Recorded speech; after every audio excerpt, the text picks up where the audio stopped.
এবার এই ছোটগুলো তো মশলা কাটি আর ওটাতে রুটি করি। চলো এবার আমি আমার রান্না দেখাই। আজকে আমি বানাবো পাপড়ি, ভাজা পাপড়ি কর্ন।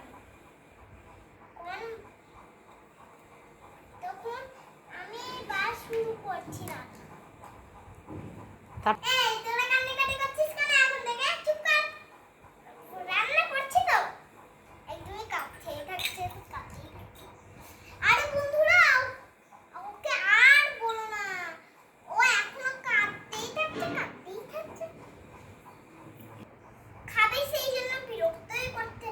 আরে দাঁড়া তো, আমি রান্না তো করছি তোদের জন্য। দেখেন গাইস আমার চুল কত বড় বড়, এগুলো আসল চুল আমার।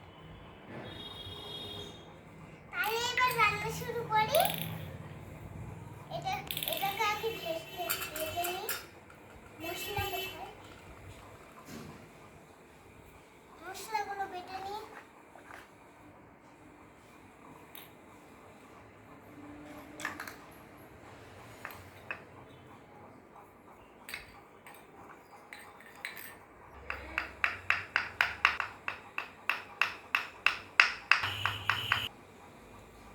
হয়ে গেছে আমার মশলা বাটা। এখন আমি মশলাটা ঢালবো। আরেকটা মশলা আছে ওটাও ঢালবো। ঢালছে না, ঢালবে। এখন আমি এগুলোকে এখন ভাজবো। এই যে আমার ভাজা হয়ে গেছে। এবার আমি এগুলোকে এখানে ঢালবো। আমি এখন খাবো।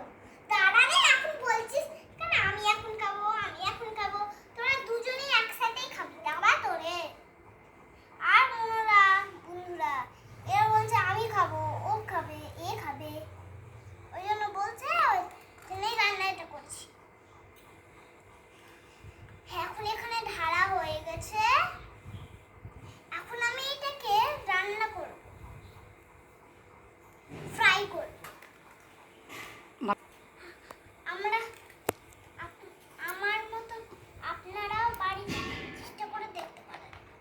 এখানে সবচেয়ে প্রথমে এটাকে ঢাকলাম, তারপরে এগুলো ঢাললাম মশলা, তারপরে এটাকে রান্না করব। আর এই মশলাগুলো আগে বেটে নিচ্ছি। দাঁড়াও, আমার এখন মশলা বাটা হয়ে গেছে।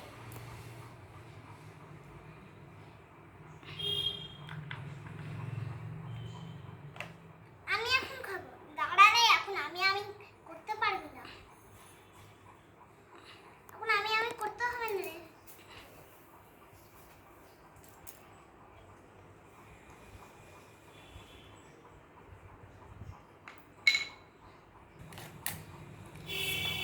উঠাতে কি গরম, এখন এই চিমটি দিয়ে উঠাবো।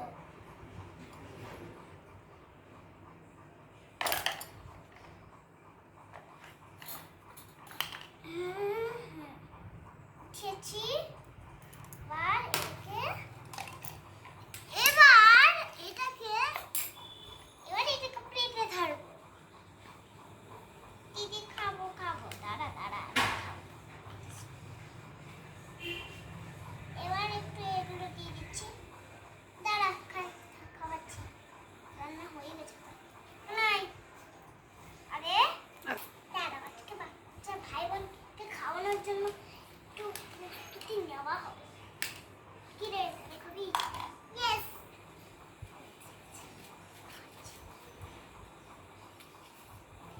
দাঁড়া, তোকে তো আরেকটা প্লেটেই থাকতে হবে না। এখন আমি বাচ্চাদেরকে খাওয়াবো। তারা